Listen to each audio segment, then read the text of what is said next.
Uma casa bem firme e segura, numa rua com pavimento e calçadas, e um pequeno parque, com árvores, passarinhos, músicas e crianças brincando. Esta é uma realidade distante em muitas comunidades do país. Só que em uma comunidade morava uma menina que sonhava através das páginas de revistas. Aquela era a janela para o futuro dela e para o presente daquela comunidade.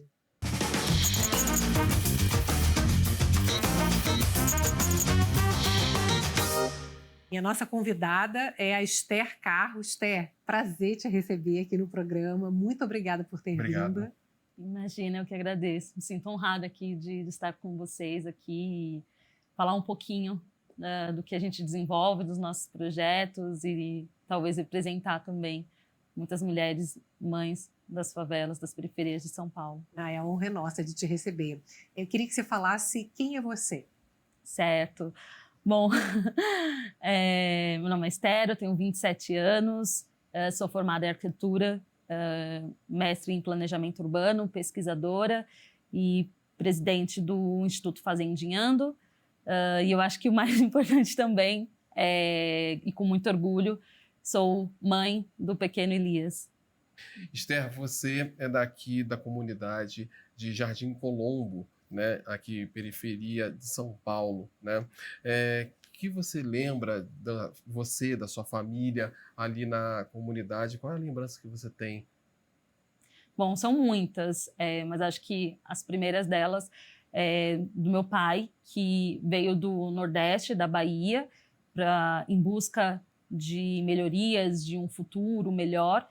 A minha mãe de Guarulhos e acabou vindo para o Jardim Colombo. Meus pais se casaram e ali a sua filha mais velha, a primeira casa em que os meus pais eles tiveram condições de comprar era um barraquinho de madeira que ficava no alto do Jardim Colombo. E quando a minha avó materna ela ficou sabendo que a minha mãe estava grávida, eles já estavam morando há algum tempo no Jardim Colombo e eles acabaram falando assim, vamos ceder uma parte do terreno da casa, né, que tem um quintal, para eles construírem, para ter um pouco mais de dignidade.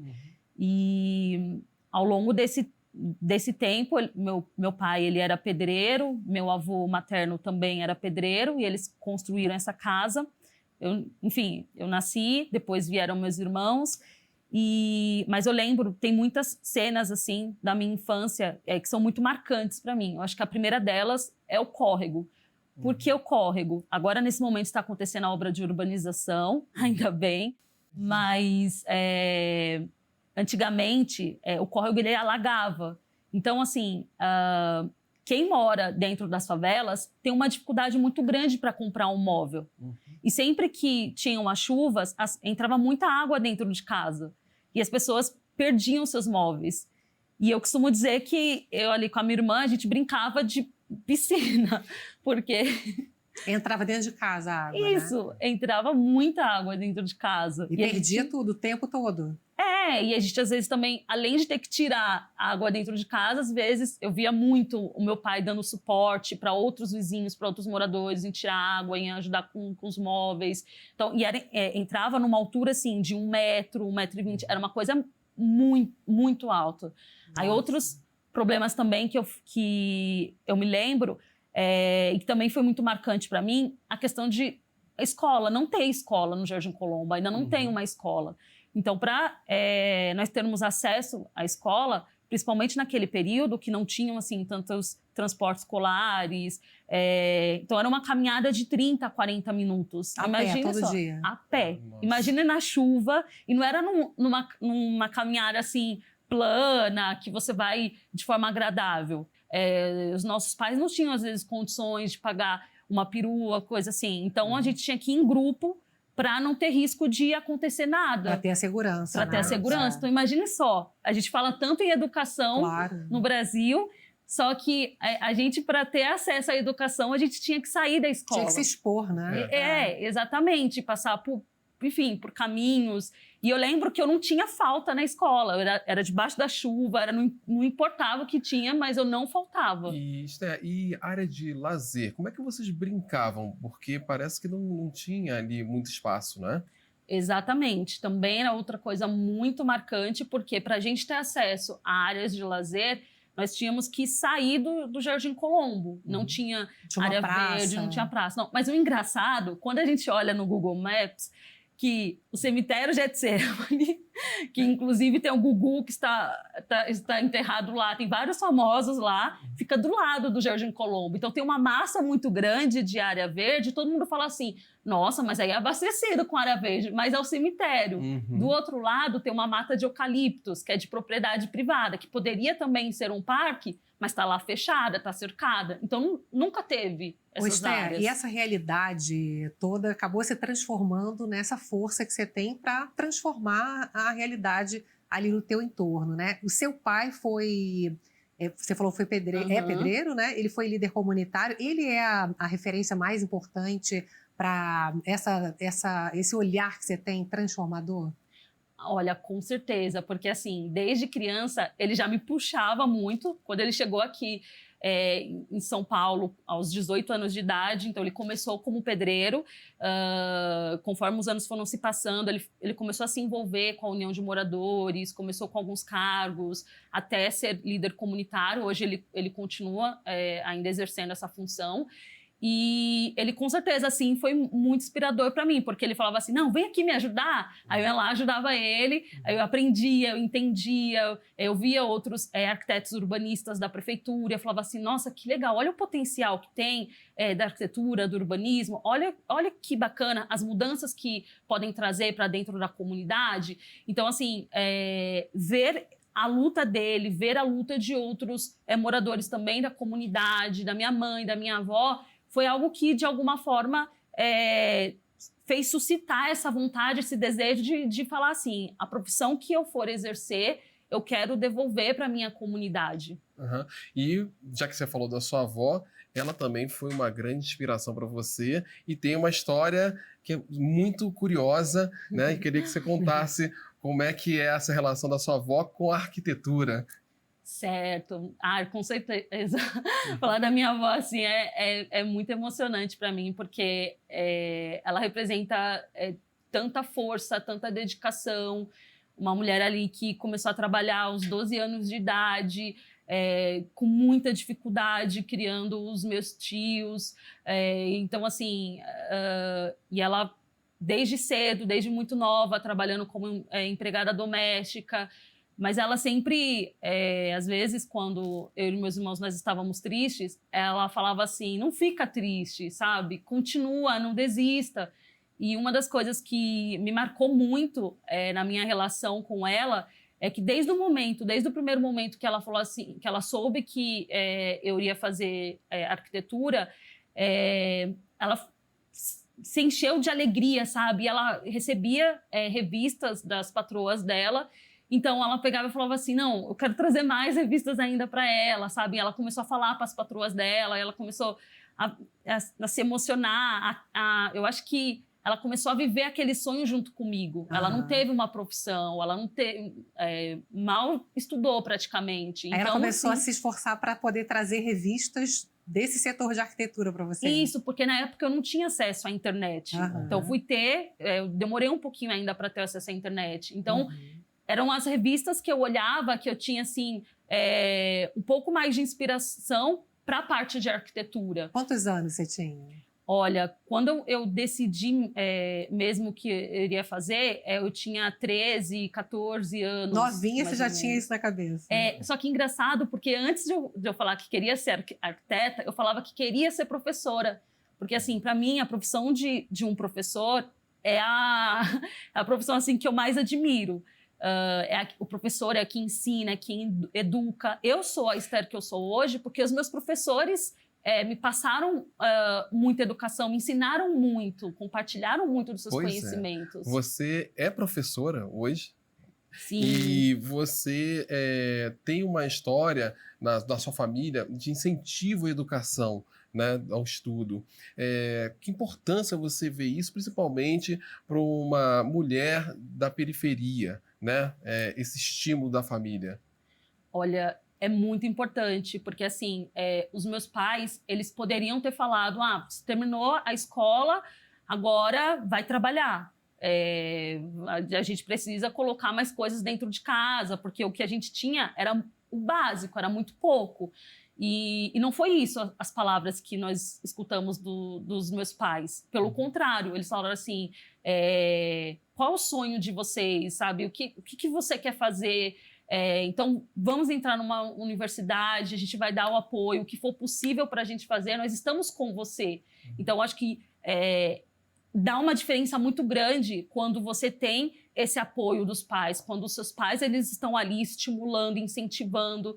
E eu acho que eles também incentivaram muito a nossa educação, porque assim, os meus pais eles pararam na 4ª série do ensino fundamental. E eles queriam ter alguma outra profissão, eles sonhavam com isso, mas infelizmente não foi possível. A minha mãe ficou grávida de mim aos 18 anos de idade, e com toda a situação muito delicada, muito precária. O meu pai, ele tem 16 irmãos, a minha mãe, mais 7 irmãos. Nossa. Então, assim, uma família muito grande, ali sempre vivendo com muito pouco. Então, eles almejavam um futuro melhor, mas era extremamente difícil. Então... Você acabou tendo filho nova também, né? Sim. E como é que foi? Atrapalhou? Você já estava na faculdade? Já estava. Eu acho que assim, eu sempre quis ser mãe, mas eu nunca imaginaria que iria ficar grávida durante a graduação. E assim, para eu entrar na faculdade também foi um processo muito difícil. E muita gente falava para mim, você não vai ser arquiteta, você não tem cara de arquiteta. Não, o que é isso? Uma arquiteta... Desincentivavam. Eu escutava muito isso. Uma arquiteta vindo da periferia, o que é isso, sabe? Então, dentro da própria comunidade? Não da da comunidade, família? mas alguns lugares que eu convivia, da escola, que depois, no último ano, eu acabei ganhando uma bolsa para um colégio particular. Então, assim... eu escutava essas coisas, assim... Tinha um preconceito mesmo, sim, né? Sim, um preconceito. Então, assim... E aí, quando eu me tornei mãe, quando eu fiquei grávida, aí veio aquela coisa assim... Nossa, é agora que acabou, parou, chega. Até parece, né? Ela vai continuar estando grávida, vai continuar a faculdade. E eu tive uma gravidez de risco. Então, ainda tive que ficar um período que eu não podia ir para a faculdade. E foi uma complexidade muito grande, um esforço muito grande, o apoio dos meus amigos também da faculdade, dos meus pais. E aí eu tranquei um semestre e logo em seguida eu retornei para a faculdade. Mas assim, isso é 0,01% de acontecer. Eu fui uma exceção, porque quando... De já ter entrado e depois ainda ter retornado, exatamente, né? Exatamente. Mas eu acho que a minha força, o meu sonho era tão grande de ser uma arquiteta que eu falei assim, não importa o desafio que vai vir pela frente, eu vou seguir com esse sonho. E quando você entrou na faculdade, você já pensava em fazer algum tipo de trabalho para retornar para a sua comunidade esse fruto do seu trabalho, da sua pesquisa na faculdade? Você já pensava nisso? Sim, eu já pensava. E eu falava muito para os meus professores, tanto é que, inicialmente... Logo no comecinho da faculdade, eu fiz uma iniciação científica, tinha como tema a importância da arte urbana dentro dos espaços livres. Eu já falava para os meus professores. Para os meus colegas de turma, às vezes eu tinha um pouco de receio, porque era a realidade que estavam ali, era gente que já tinha viajado para não sei quantos países, era gente que morava não sei em tal lugar. Era uma faculdade particular. Era uma faculdade particular, assim, então assim... tinha um misto de pessoas. Aí, às vezes, eu tinha um pouco de receio ainda de falar um pouco dos meus sonhos.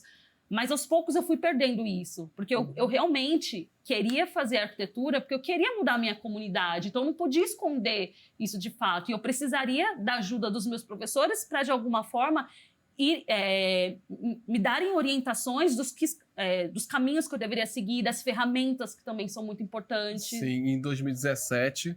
você começa um projeto, que está até aqui no nosso telão, Fazendinha, dentro da sua comunidade. Como é que foi, como é que você pensou esse projeto e como é que foi esse início?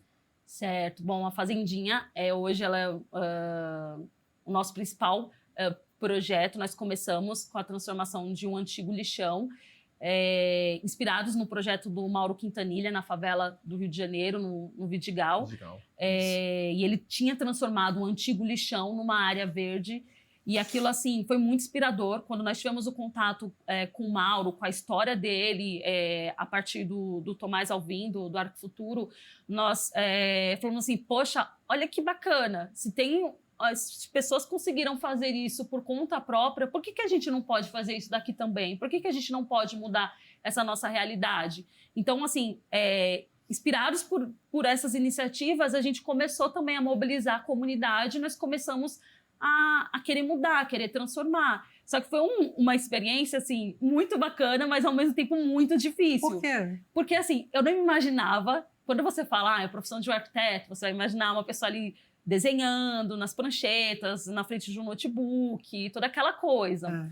Eu, recém-formada, eu estava dentro de caminhão, buscando pneus, porque a gente não conseguia doação para poder fazer a parte da Fazendinha. Eu, recém-formada, eu estava tirando o lixo ali da Fazendinha, nas costas, nas mãos, nos braços, enfim. Mas todo mundo se mobilizou ou foi difícil convencer? No começo foi bem difícil. Ah, é? Foi. No começo, assim... os moradores, eles já estavam um pouco desestimulados, né? Acho que vai ser mais um projeto que vai chegar e não vai acontecer. Mais uma promessa, né? Exatamente. Só que eles começaram a perceber que não. Que realmente a gente estava ali para mudar, para fazer acontecer. E aí a gente começou aos pouquinhos, foram aparecendo mais e mais moradores. A gente começou a entender também, acho que uma coisa que é extremamente importante, se a gente quer mobilizar a comunidade, a gente precisa principalmente falar a linguagem deles, entender também os anseios, as dores, os desejos e os sonhos dos moradores. Por mais que tivesse Esther e outros arquitetos envolvidos no projeto, não seria suficiente só o nosso conhecimento. A gente também precisaria ter o conhecimento e o apoio deles. Afinal de contas, o projeto não é nosso, o projeto é deles, é para eles que vão frequentar, eles que vão estar. Então, o que aconteceu? A gente teve que começar a fazer atividades culturais, de grafite, de oficinas recreativas, socioambientais. Pois é, vocês inclusive fizeram uma pesquisa com artistas da própria comunidade para fazer esse projeto, não foi? Isso, exatamente. Nós levantamos quem são os stakeholders da comunidade, quem são as pessoas chaves da comunidade que, de alguma forma, conseguem engajar mais moradores, que têm talentos. Porque o que acontece muito quando a gente fala dentro das favelas? As favelas, elas são marginalizadas. Sempre tem isso. As pessoas falam assim, não, mas aí é lugar de droga, mas aí é lugar de não sei o quê, de assassinato. Mas não é bem assim, não é desse jeito. A favela, ela tem um potencial muito grande, ela tem talentos, ela tem pessoas que estão ali inovando, que estão ali batalhando muito. Então, de que forma a gente pode mostrar esses talentos para o mundo? Então, foi assim, eu acho que hoje, quando a gente fala muito do Fazendinhando, não é só a transformação física por parte da arquitetura, que a arquitetura ela proporciona, mas também tem essa transformação cultural, essa questão de... nós não queremos diminuir você, nós queremos potencializar você, nós queremos que as suas vozes, elas também sejam escutadas. Pois é. E durante a pandemia, vocês tiveram até que interromper um pouco os projetos para poder fazer o auxílio daqueles que estavam em dificuldade alimentar, né? E eu vi que vocês pediram ajuda para o INSPER, né, para fazer uma pesquisa na comunidade. Eu trouxe até os dados que são alarmantes, né? Foram 949 chefes de família entrevistados, 702 duas mulheres, em sua maioria mães solo. Quase 55% estavam sem ocupação e 28% atuavam na informalidade. Menos de 30% tinham ensino médio. E aí vocês viram essa realidade e resolveram fazer um projeto que é o Fazendeiras, né? Me conta. Sim. Como é que foi. Sim, exatamente. Essa parte da pesquisa, como nós estávamos fazendo as doações e a gente precisava fazer uma prestação de contas, então nós tínhamos o Eric, que estava liderando essa pesquisa, que ele é morador do Jardim Colombo, e paralelo às entregas que iriam fazendo, os moradores, a gente aproveitava para os moradores eles irem respondendo isso, porque é muito importante, a gente precisa trabalhar com dados, com informações para mostrar para o poder público, para mostrar para quem quer nos ajudar, para quem quer nos apoiar, que aqui são dados, são pesquisas, é real, é verdade, não é da boca da Esther que está saindo, a pesquisa está mostrando. E aí nós criamos o projeto das fazendeiras. A princípio nós começamos com a qualificação das mulheres na área da gastronomia, porque nós temos uma cozinha, mas ela estava fechada, ela estava parada. E aí nós, com a chegada da pandemia, nós tivemos que reativar essa cozinha para a produção de marmitas, enfim, receber as cestas básicas, fazer as entregas. Então a gente queria, de alguma forma, apoiar ainda mais nas técnicas dessas mulheres. Depois, nós começamos a entender que, assim, o que aconteceu? As mulheres na pesquisa estavam mostrando para a gente que tinha baixa escolaridade, que estavam desempregadas, que são chefes de família, que tem criança dentro de casa, que moram de aluguel. Então, era uma coisa atrás da outra. Então, a gente falou assim, qual é o setor que agora, na pandemia, que manteve, digamos assim, estável? Foi a área da construção civil. Sim, e cresceu até, né? Isso, exatamente. E aí a gente pensou assim, bom, a gente tem dois problemas dentro da comunidade. A questão da empregabilidade, que agora está um caos, e a de problemas nas moradias. Por que a gente não qualifica as mulheres para elas conseguirem empregos nessa área, mas ao mesmo tempo para elas também reformarem os seus lares? Aí o treinamento era feito dentro da própria casa. Dentro da própria casa. Então, Bacana. o que aconteceu? Nós criamos o primeiro módulo de azulejista e aí foi uma surpresa, porque o que acontece? Quando você dá capacitação, às vezes tem aquilo lá de mas começa um número e para. E não teve evasão. E a gente falou, nossa, calma aí, alguma coisa está dando certo. Então, tem as aulas teóricas que acontecem no espaço e as aulas práticas acontecem nas próprias moradias delas. No final, a gente conecta essas mulheres com o mercado da construção civil. E hoje a gente teve outros módulos, azulejista, impermeabilização, pintura, diferentes tipos de pintura, eletricista, e é muito bacana. Tem gente que, por exemplo, o caso da Alexandra, que ela tem 2 filhos e antigamente, para ela poder dar banho nos filhos dela, ela tinha que levar na casa da sogra ou esquentar a água. Nossa. Exatamente. O que você sente, Esther, quando vê uma casa reformada dentro da comunidade?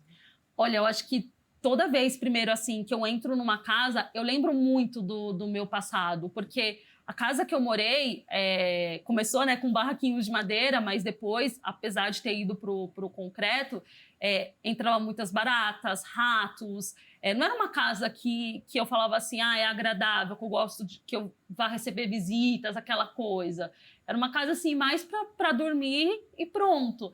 E então toda vez que eu entro, eu lembro um pouquinho da minha infância. E aí quando eu começo a ver as mudanças ali, começo a ver que está proporcionando mais dignidade para essas pessoas, melhora a saúde dessas pessoas. Sim. Eu fico assim, falo assim, olha que bacana, você utilizar a parte técnica, o que eu aprendi na educação e junto com a mão de muitas pessoas, a gente pegar e conseguir possibilitar essas mudanças. Então, assim, é uma realização. Sim. Você acabou saindo em revistas, inclusive internacionais. Você retornou com essas revistas para sua avó?